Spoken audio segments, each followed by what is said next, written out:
আমাদের কুষ্টিয়ার বিখ্যাত লালন শাহর মাজার, তাই তো? চলো ঘুরে আসি এক পলক। মেন গেট দিয়ে ঢুকেই দেখতে পাবা লালনের মাজার।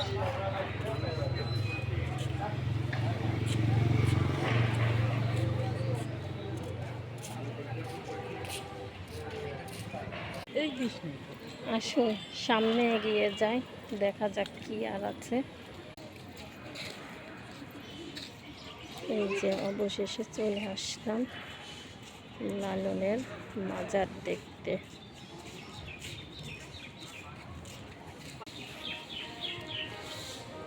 গান হচ্ছে মনে হচ্ছে ওখানে।